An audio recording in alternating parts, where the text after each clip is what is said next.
ध्यानम् सिन्धूरारुणविग्रहां त्रिनयनां माणिक्यमौलिस्फुरत् तारानायकशेखरां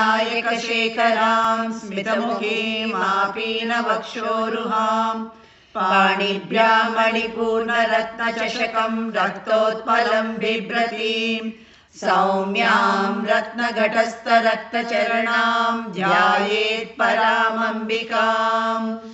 अरुणां करुणातरङ्गिताक्षीं धृतपाशाङ्कुशपुष्पबाणचापाम् अणिमादिभिरावृतां मयूखैः अहमित्येव विभावये भवानीं ध्यायेत् पद्मासनस्तां विकसितवदनां पद्मपत्रायताक्षीं हेमाभां पीतवस्त्रां करकलितलसद्धेम पद्मां वराङ्गीं सर्वालङ्कारयुक्तां सततमभयदां भक्तनम्रां भवानीं श्रीविद्यां शान्तमूर्तिं सकलसुरनुतां सर्वसम्पत्प्रदात्रीं सकुङ्कुमविलेपनामलिकचुम्बिकस्तूरिकां समन्दहसतेक्षणां सचलचापपाशाङ्कुशाम् अशेषजनमोहिनी अरुणमाल्यभूषोज्ज्वलां जपाकुसुमभासुरां जपविधौ स्मरेदम्बिकाम् ॐ ऐं ह्रीं श्रीं श्रीमात्रे नमः। श्रीमाता श्रीमहाराज्ञी श्रीमत्सिंहासनेश्वरी चिदग्निकुण्डसम्भूता देवकार्यसमुद्यता उद्यद्भानुसहस्राभा चतुर्बाहुसमन्विता रागस्वरूपपाषाढ्या क्रोधाकाराङ्कुशोज्ज्वला मनोरूपेषु कोदण्डा पञ्चतन्मात्रसायका निजारुणप्रभापूरमज्जद्ब्रह्माण्डमण्डला चम्पकाशोकपुन्नागसौगन्धिकलसत्कचा कुरुविन्दमणिश्रेणिकनकोटीरमण्डिता अष्टमी चन्द्रविभ्राजलडिकस्थलशोभिता मुखचन्द्रकळङ्काभमृगनाभिविशेषका वदनस्मरमाङ्गल्य गृहतोरणचिल्लिका वक्त्रलक्ष्मी परिवाहचलन्मीनाभलोचना नवचम्पकपुष्पाभनासा दण्डविराजिता ताराकान्तितिरस्कारिनासाभरणभासुरा कदम्बमञ्जरीक्लुप्तकर्णपूरमनोहरा ताटङ्कयुगलीभूततपनोडुपमण्डला पद्मरागशिलादस्य परिभाविकपोलभूः नवविद्रुमबिम्बश्रीनक्कार्यदनच्छदा शुद्धविद्याङ्कुराकार द्विजपङ्क्तिद्वयोज्ज्वला कर्पूरवीटिकामोद समाकर्ष दिगन्तरा निजसल्लापमाधुर्य विनिर्भस्त्रितकच्छपि मन्दस्मितप्रभापूरमज्जत्कामे समानसा अनाकलितसादृश्य शुभुकश्रीविराजिता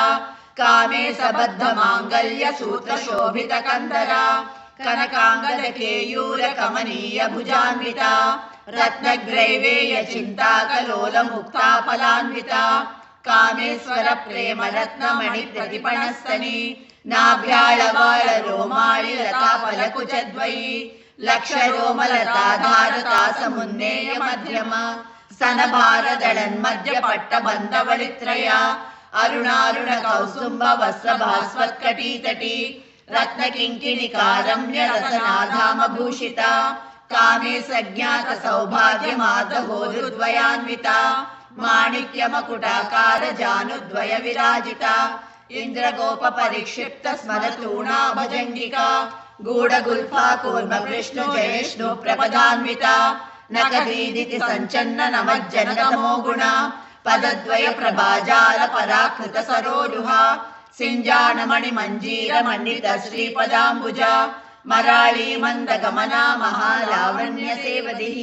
सर्वारुणानवद्यांगी सर्वाभरणभूषिता शिवकामेश्वराङ्कस्था शिवा स्वाधीनवल्लभा सुमेरुशृङ्गमध्यस्था श्रीमन्नगरनायिका चिन्तामणिगृहान्तस्था पञ्चब्रह्मसंस्थिता महापद्माटवी संस्था कदम्बवनवासिनी सुधासागर मध्यस्था कामाक्षी कामदायिनी देवर्षिगणसङ्घात स्तूयमानात्मवैभवा भण्डासुरवधोद्युक्त शक्तिसेना समन्विता सम्पत्करी समारूढ सिन्दूरवनसेविता अश्वारूढाधिष्ठिता स्वकोटिकोटिभिरावृता चक्रराजरथारूढ सर्वायुध परिष्कृता गेयचक्ररथारूढ मन्त्रिणी परिसेविता किरिचक्ररथारूढ दण्डनाथ पुरस्कृता ज्वालामालिनिका क्षिप्त वह्नि प्राकार मध्यगा भण्ड सैन्यवधोद्युक्त शक्ति विक्रमहर्षिता नित्या पराक्रमाटोपनिरीक्षण समुत्सुका भण्डपुत्र वधोद्युक्त बाला विक्रमनन्दिता मन्त्रिण्यम्बा विरचित विषङ्गवदतोषिता विशुक्र प्राणहरण वाराही वीर्यनन्दिता कामेश्वर मुखालोक कल्पित श्री गणेश्वर महागणेश निर्भिन्न विघ्नयन्त्र प्रहर्षिता भण्डासुरेन्द्र निर्मुक्त शस्त्र प्रत्यस्त्रवर्षिणी कराङ्गुलिनकोत्पन्न नारायण दशाकृतिः महापाशुपतास्त्राग्नि निर्दग्धासुर सैनिका कामेश्वरास्त्र निर्दग्ध सबण्डासुर शून्यका ब्रह्मोपेन्द्र महेन्द्रादिदेव संस्कृत वैभव हर नेत्राग्नि संदग्ध काम संजीवनौषधिः श्रीमद्भागवतगूटैक स्वरूप मुख पंकजा कंठाधः कटिपर्यन्त मध्यकूट स्वरूपिणी शक्तिकूटैकतापन्न कट्यधोभागधारिणी मूल मंत्रात्मिका मूलकूटत्रय कळेभरा कुलामृतैक रसिका कुल संकेत पालिनी कुलांगना कुलांतस्था कौलिनी कुलयोगिनी अकुला समयांतस्था समयाचार तत्परा मूलाधारैक निलया ब्रह्म ग्रंथि विभेदिनी मणिपूरांत हृदिता विष्णु ग्रंथि विभेदिनी आज्ञा चक्रांतराळस्था रुद्र ग्रंथि विभेदिनी सहस्राराम्बुजारूढा सुधासाराभिवर्षिणी तटिल्लता समरुचिश्चक्रोपरि संस्थिता महाशक्ति कुंडलिनी विसतंतु तनीयसी भवानी भावनागम्या भवारण्य कुठारिका भद्रप्रिया भद्रमूर्तिर्भक्त सौभाग्यदायिनी भक्तप्रिया भक्तिगम्या भक्तिवस्या भयापहा शाम्भवी शारदाराध्या शर्वाणी शर्मदायिनी शांकरी श्रीकरी साध्वी सरश्चंद्र निभानना शातोदरी शांतिमती निराधारा निरंजना निर्लेपा निर्मला नित्या निराकारा निराकुला निर्गुणा निष्कला शांता निष्कामा निरुपप्लवा नित्यमुक्ता निर्विकारा निष्प्रपंचा निराश्रया नित्यशुद्धा नित्यबुद्धा निरवध्या निरंतरा निष्कारणा निष्कलंका निरुपाधिर्निरीश्वरा नीरागारागमननी निर्मला मदनासिनी निश्चिंता निरहंकारा निर्मोहा मोहनासिनी निर्ममा ममता हंत्री निष्पापा पापनासिनी निष्क्रोधा क्रोध समनी निर्लोभा लोभनासिनी निस्संशया संशयग्नि निर्भवा भवनासिनी निर्विकल्पा निराबाधा निर्भेदा भेदनाशिनी निर्नासा मृत्युमदनी निष्क्रिया निष्परिग्रह निस्तुला नीलचिकुरा निरपाया निरत्यया दुर्लभा दुर्गमा दुर्गा दुःखहन्त्री सुखप्रदा दुष्टदूरा दुराचार समनी दोषवर्जिता सर्वज्ञा सान्द्र करुणा समानाधिकवर्जिता सर्वशक्तिमयी सर्वमंगला सद्गतिप्रदा सर्वेश्वरी सर्वमयी सर्वमंत्रस्वरूपिणी सर्वयंत्रात्मिका सर्वतंत्र रूपा मनोन्मणि माहेश्वरी महादेवी महालक्ष्मी महप्रिया महारूपा महापूजा महापातकनाशिनी महामाया महासत्वा महाशक्तिर्महारतिः महाभोगा महेश्वर्या महावीर्या महाबला महाबुद्धिर्महासिद्धिर्महायोगेश्वरेश्वरी महातंत्रा महामंत्रा महायंत्रा महासना महायागक्रमाराध्या महाभैरव पूजिता महेश्वर महाकल्प महातांडव साक्षिणी महाकामे समहिषी महात्रिपुर सुंदरी चतुष्षष्ट्युपचाराढ्या चतुष्षष्टिकलामयी महाचतुष्षष्टिकोटि योगिनी गणसेविता मनुविद्या चंद्रविद्या चंद्रमंडल मध्यगा चारुरूपा चारुहासा चारुचंद्रकलाधरा चराचर जगन्नाथ चक्रराजनिकेतना पार्वती पद्मनयना पद्मरागसमप्रभा पञ्चप्रेतासनासीना पञ्चब्रह्मस्वरूपिणी चिन्मयी परमानन्द विज्ञानघनरूपिणी ध्यानध्यात्युध्येयरूपा धर्मा धर्मविवर्जिता विश्वरूपा जागरिणी स्वपन्ती तैजसात्मिका सुप्ता प्राज्ञात्मिका तुल्या सर्वावस्था विवर्जिता सृष्टिकर्त्री ब्रह्मरूपा गोत्री गोविन्दरूपिणी संहारिणी रुद्ररूपा तिरोदानकरीश्वरी सदाशिवानुग्रहदा पञ्चकृत्यपरायणा भानुमण्डल मध्यस्था भैरवी भगमालिनी पद्मासना भगवती पद्मनाभ सहोदरी उन्मेष निमिषोत्पन्न विपन्न भुवनावळिः सहस्रशीर्षवदना सहस्राक्षी सहस्रपात् आब्रह्मकीट जननी वर्णाश्रमविदायिनी निजाज्ञारूप निगमा पुण्या पुण्यफलप्रदा श्रुति श्रीमन्त सिन्दूरी कृतपादाब्जधूलिका सकलागम संदोह श्रुति संपुट मौक्तिका पुरुषार्थ प्रदा पूर्णा भोगिनी भुवनेश्वरी अंबिका नादि निधना हरि ब्रह्मेन्द्र सेविता नारायणी नादरूपा नाम रूप विवर्जिता ह्रींकारी ह्रीमती हृदयायेयो पादेयवज्जिता राजराजार्चिता राज्ञी रम्या राजीवलोचना रंजनी रमणी रस्या रणत्किङ्किणी मेखला रमा राकेन्दुवदना रतिरूपा रतिप्रिया रक्षाकरी राक्षसग्नि रामा रमणलम्पटा काम्या कामकलारूपा कदम्बकुसुमप्रिया कल्याणी जगती कंदा करुणा रससागरा कलावती कलालापा कांता कादम्बरी प्रिया वरदा वामनयना वारुणी मधुविह्वला विश्वाधिका वेदवेद्या विन्ध्याचल निवासिनी विधात्री वेद जननी विष्णु माया विलासिनी क्षेत्र स्वरूपा क्षेत्रेसी क्षेत्र क्षेत्रज्ञपालिनी क्षय वृद्धि विनिर्मुक्ता क्षेत्रपाल समर्चिता विजया विमला वन्द्या वन्दारु जनवत्सला वाग्वादिनी वामकेशी वह्निमण्डलवासिनी भक्तिमत्कल्पलतिका पशुपाश विमोचनी समृता शेष पाषाण्डा सदाचार प्रवर्तिका तापत्रयाग्नि संतप्ता समाह्लादन चन्द्रिका तरुणी तापसाराध्या तनुमध्या तमोपः चितिस्तत्पदलक्ष्याद्धा चिदेकरसरूपिणी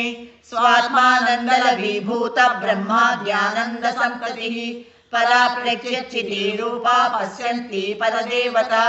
मध्यमा वैखरी रूपा भक्तमानसहंसिका कामेश्वर प्राणनाडी कृतज्ञा कामपूजिता शृङ्गाररस सम्पूर्णा जया जालन्धर स्थिता ओड्यालपीठ निलया बिन्दुमण्डलवासिनी रहो यागक्रमाराध्या रहस्तर्पण तर्पिता सद्य प्रसादिनी विश्वसाक्षिणी साक्षिवज्जिता षडंग देवता युक्ता षड्गुण्य परिपूरिता नित्यक्लिना निर्ममा निर्वाण सुखदायिनी नित्या षोडशिखा रूपा श्रीकंठाद्र शरीरिणी प्रभावती प्रभारूपा प्रसिद्धा परमेश्वरी मूल प्रकृतिरव्यक्ता व्यक्ता व्यक्त स्वरूपिणी व्यापिनी विविधाकारा विद्या विद्या स्वरूपिणी महाकामे सनयन कूलाह्लाद कौमुदी भक्तहात तमो भेद भानुमद्भानु संततिः शिवदूती शिवाराध्या शिवमूर्ति शिवंकरी शिवप्रिया शिवपदा शिष्टेष्टा शिष्टपूजिता अप्रमेया स्वप्रकाशा मनोवाचामगोचर चिचक्तिश्चेतना रूपा जडशक्तिर्जडात्मिका गायत्री व्याहृति संध्या द्विजवृंद निषेविता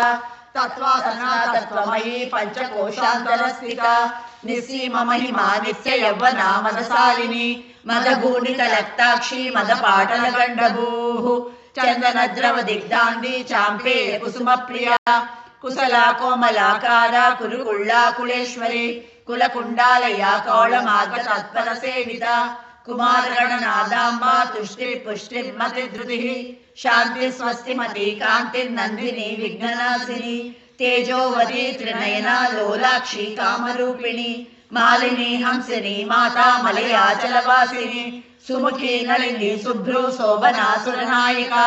कालकंठी कांतिमती क्षोभिणी सूक्ष्मरूपिणी वज्रेश्वरी वामदेवी वयोवस्था विवर्जिता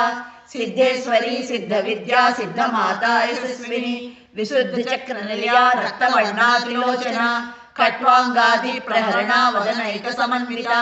पायसान्न प्रियात्मस्ता पशुलोक भयंकरी अमृतादि महाशक्ति समृता ढाकिनीश्वरी अनाहताब्जनिलया श्यामा भावदनद्वया दंष्ट्रोज्वला क्षमाला रुधरा रुद्र संस्थिता कालरात्र्यादिसख्यो गौरता स्निग्धौदन प्रिया महावीरेन्द्र वरदा राकिन्यम्बा स्वरूपिणी मणिपूराब्जनिलया वदनत्रय संयुता वज्रादिका युधोपेता डामर्यादिभिरावृता रक्तवर्णा मांसनिष्ठा गुणान्न प्रीतमानसा समस्त भक्त सुखदा लाकिन्यम्बा स्वरूपिणी स्वादिष्टानामृतकटा चतुर्वक्त्र मनोहरा शूलाद्यायुध संपन्ना पीतवर्णादिगर्विता मेधोनिष्ठा मधुप्रीता बन्दिन्यादि समन्विता दध्यन्यासक्त हृदया काकिनी रूपधारिणी मूलाधाराम्बुजारूढा पंचवक्त्रासि संस्थिता अंकुशादि प्रहरणा वरदादि सेविता मुग्धौदना सक्तचित्ता साकिन्याम्बा स्वरूपिणी आज्ञाचक्राब्जनिलया शुक्लवर्णा षडानना मज्जा संस्था हंसवती मुख्य शक्ति समन्विता हरिद्रानैकरसिका हाकिनी रूपधारिणी सहस्रदल पद्मस्था सर्ववर्णोपशोभिता सर्वायुधरा शुक्ल संस्थिता सर्वतोमुखी सर्वोदन प्रीतचित्ता याकिन्याम्बा स्वरूपिणी स्वाहा स्वधा मतिर्मेधा श्रुति स्मृतिरुत्तमा पुण्यकीर्ति पुण्यलभ्या पुण्यश्रवण कीर्तना पुलोमजाचिता बन्धमोचनी बन्धुरालका विमत्सरूपिणी विद्या विजयादि जगत्प्रसूः सर्वव्याधि प्रशमनी सर्वमृत्युनिवारिणी अग्रगण्या चिञ्चरूपा कलिकल्मषनाशिनी कात्यायिनी कालहन्त्री कमलाक्षरि सेविता ताम्बूलपूरितमुखी दाडिनी कुसुमप्रभा मृगाक्षी मोहिनी मुख्या मृडानी मित्ररूपिणी नित्यतृप्ता भक्तिनिधिर्नियन्त्री निखिलेश्वरी मैत्र्या निवासना लभ्या महाप्रलय साक्षिणी पराशक्तिप्रदानिष्ठा प्रज्ञानघनरूपिणी माद्रीपानसामत्ता मातृका वर्णरूपिणी महाकैलासनिलया मृणालमृदोदता महनीया दयामूर्तिर्महासाम्राज्यसारिणी आत्मविद्या महाविद्या श्रीविद्या कामसेविता श्रीषोडशाक्षरी विद्या त्रिकूटा कामकोटिका कटाक्ष किंकरी भूता कमला कोटि सेविता शिरस्थिता चंद्रनिभा पालस्तेन्द्रप्रभा हृदयस्या रविप्रख्या त्रिकोणान्तरदीपिका दाक्षायणी दैत्यहन्त्री दक्ष यज्ञ विनाशिनी धरान्दोडित दीर्घाक्षी दरहासोज्ज्वलन्मुखी गुरुमूर्तिर्गुणनिधि गोमाता गोजन्मभूः देवेशी दण्डनीतिष्ठा दहराकाशरूपिणी प्रतिपन्मुख्यराकान्ता श्रीमण्डलपूजिता कलात्मिका कलानादा काव्यालाप विनोदिनी सदामरमावाणी सव्य दक्षिण सेविता आदिशक्तिरमेयात्मा परमा पावनाकृतिः अनेक कोटि ब्रह्मांड जननी दिव्य विग्रह क्लींकारी केवला गुह्या कैवल्य पददायिनी त्रिपुरा त्रिजगद्वन्द्या त्रिमूर्ति स्थितैश्वरी त्रक्षरी दिव्य गंधाढ्या सिंधूर तिलकांचिता उमा शैलेन्द्र तनया गौरी गंधर्व सेविता विश्वगर्भा स्वर्णगर्भा वरदा वागधीश्वरी ध्यानगम्या परिच्छेद्या ज्ञानदा ज्ञान विग्रह सर्व वेदांत संवेद्या सत्यानंदा स्वरूपिणी लोपामुद्राचिता लीला क्लुप्त ब्रह्मांड मंडला अदृश्यादृश्य रहिता विज्ञात्री वेद्यवज्जिता योगिनी योगदा योग्या योगानंदा युगंधरा इच्छा शक्ति ज्ञान शक्ति क्रिया शक्ति स्वरूपिणी सर्वाधारा सुप्रतिष्ठा सदसद्रूपधारिणी अष्टमूर्तिर्जायत्री लोकयात्रा विधायिनी एकाकिनी भूमरूपा निर्द्वैताद्वैतवर्जिता अन्नदा वसुधा वृद्धा ब्रह्मात्मैक्य स्वरूपिणी बृहति ब्राह्मणी ब्राह्मी ब्रह्मानंदा बलिप्रिया भाषा रूपा बृहत्सेना भावा भाव विवर्जिता सुखाराध्या शुभकरी शोभना सुलभागतिः राजराजेश्वरी राजदायिनी राजवल्लभा राजकृपा राजपीठ निवेशित निजाश्रिता राजलक्ष्मी कोसनादा चतुरंगबलेश्वरी साम्राज्यदायिनी सत्यसंधा सागर मेखला दीक्षिता दैत्य समनी सर्वलोकवसंकरी सर्वा ददात्री सावित्री सच्चिदानंद रूपिणी देशकाला परिच्छिन्ना सर्वगा सर्वमोहिनी सरस्वती शास्त्रमयी गुहांबा गुह्य रूपिणी सर्वोपाधि विनिर्मुक्ता सदा शिवपतिव्रता संप्रदायेश्वरी साध्वी गुरुमंडल रूपिणी कुलोत्तीर्णा भगाराध्या माया मधुमतीमही गणांबा गुह्यकाराध्या कोमलांगी गुरुप्रिया स्वतंत्रा सर्वतंत्रेसी दक्षिणामूर्ति रूपिणी सनकादि समाराध्या शिवज्ञान प्रदायिनी चित्कलानंद कलिका प्रेम रूपा प्रियंकरी नाम पारायण प्रीता नंदी विद्या नटेश्वरी विद्या जगदधिष्ठाना मुक्तिदा मुक्ति रूपिणी लास्य प्रिया लयकरी लज्जा रंभादिवंदिता भवदाव सुधा वृष्टि पापारण्यदवानला दौर्भाग्यतूल वातूला जराद्वांतर विप्रभा भाग्याब्धि चंद्रिका भक्त चित्तकेकी घना घना रोग पर्वत दंबोळी मृत्युदारुकुटारिका महेश्वरी महाकाली महाग्रासा महासना अपन्ना चंडिका चंडमुंडा सुरनिषूदिनी क्षराक्षरात्मिका सर्वलोकेशी विश्वधारिणी त्रिवद्गदा द्विसुभगा त्रयंबका त्रिगुणात्मिका स्वर्गापवर्गदा शुद्धा जपा पुष्पनिभाकृतिः ओजोवती धृतिधरा यज्ञरूपा प्रियव्रता दुराराध्या दुरादर्शा पाटली कुसुमप्रिया महती मेरुनिलया मंदार कुसुमप्रिया वीराराध्या विराट रूपा विरजा विश्वतोमुखी प्रत्यग्रूपा पराकासा प्राणदा प्राणरूपिणी मार्तांड भैरवाराध्या मंत्रिणी यस्य राजदूः त्रिप्रेयसी जयश्रेया निश्रैगुण्या परापरा सत्यज्ञानानंद रूपा सामरस्य परायणा कपद्दिनी कलामाला काम दुःखामरूपिणी कलानिधि काव्यकला रसज्ञा रससेवधिः पुष्टा पुरातना पूज्या पुष्करा पुष्करेक्षणा परंज्योति परंधामा परमाणु परात्परा पासहस्ता पासहंत्री परमंत्र विभेदिनी मूर्ता मूर्ता नित्यदुप्ता मुनिमानसहंसिका सत्यव्रता सत्यरूपा सर्वान्तर्यामिनी सती ब्रह्माणी ब्रह्मजननी बहुरूपा बुधार्चिता प्रसवित्री प्रचंडाज्ञा प्रतिष्ठा प्रकटाकृतिः प्राणेश्वरी प्राणधात्री पंचाशत्पीठरूपिणी विशृंखला विविक्तस्था वीरमाता वियत्प्रसूः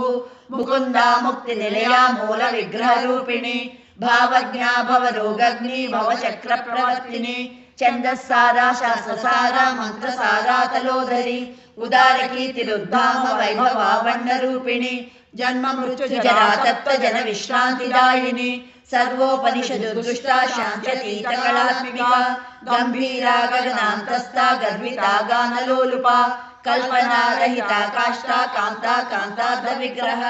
कार्यकारण निर्मुक्ता कामकेलितरंगिता कनकताटंका लीला विग्रहधारिणी अजाक्षय विनिर्मुक्ता मुग्धा क्षिप्र प्रसादिनी अंतर्मुख समाराध्या बहिर्मुख सुदुर्लभा त्रयी त्रिवर्ग निलया त्रिस्ता त्रिपुरमालिनी निरामया निरालंबा स्वात्मा रामा सुधास्तुतिः संसार पंक निर्मग्न समुद्धरण पंडिता यज्ञ प्रिया यज्ञकर्त्री यजमान स्वरूपिणी धर्माधारा धनाध्यक्षा धन धान्य विवर्धिनी विप्रप्रिया विप्ररूपा विश्वभ्रमणकारिणी विश्वग्रासा विद्रुमाभा वैष्णवी विष्णुरूपिणी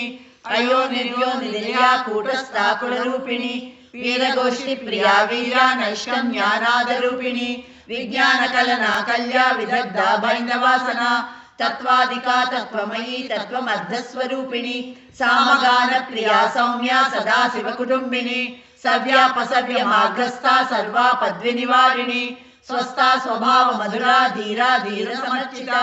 चैतन्यार्य समाराध्या चैतन्य कुसुम प्रिया सदोदिता सदा तुष्टा करुणादित्य पाटला दक्षिणा दक्षिणाराध्या दरस्मेर मुखाम्बुजा कौलिनी केवलानध्या कैवल्य पददायिनी स्तोत्र प्रिया स्तुतिमती स्तुति संस्कृत वैभव मनस्विनी मानवती महेशी मंगलाकृति विश्वमाता जगद्धात्री विशालाक्षी विरागिणी प्रगल्भा परमोदारा परामोदा मनोमयी व्योमकेशी विमानस्था वज्रिणी वामकेश्वरी पंचयज्ञ प्रिया पंचप्रेत मंचाधिसायिनी पंचमी पंचभूतेशी पंचसंख्योपचारिणी शाश्वती शाश्वतैश्वर्या सर्वदा शंभुमोहिनी धराधर सुताधन्या धर्मिणी धर्मवर्धिनी लोकातीता गुणातीता सर्वातीता समात्मिका बंधुक कुसुम प्रख्या बाला लीला विनोदिनी सुमंगली सुखकरी सुवेशाढ्या सुवासिनी सुवासिन्यच्चन प्रीता शोभना शुद्धमानसा बिंदु तर्पण संतुष्टा पूर्वजा त्रिपुरांबिका दशमुद्रा समाराध्या त्रिपुरा शिवशंकरी ज्ञानमुद्रा ज्ञानगम्या ज्ञानज्ञेय स्वरूपिणी योनिमुद्रा त्रिकंडेसी त्रिगुणांबा त्रिकोणगा अनघाद्भुत चारित्रा वांछितार्थप्रदायिनी अभ्यासातिशयज्ञाता षडद्वातीत रूपिणी अव्याजकरुणामूर्तिर्ज्ञानध्वान्तदीपिका आबालगोपविदिता सर्वानुल्लङ्घ्य शासना श्रीचक्रराजनिलया श्रीमत् त्रिपुरसुन्दरी श्री शिवा शिवशक्त्यैकरूपिणी ललिताम्बिका एवं श्री ललिता देव्यां नाम्नां सहस्रकं जगुः इति श्री ब्रह्मांड पुराणे उत्तरखंडे श्री हयग्रीवागस्त्य संवादे श्री ललिता रहस्य नाम सहस्रस्तोत्र कथनं नाम द्वितीयोऽध्यायः। ओम शांति शांति शांति।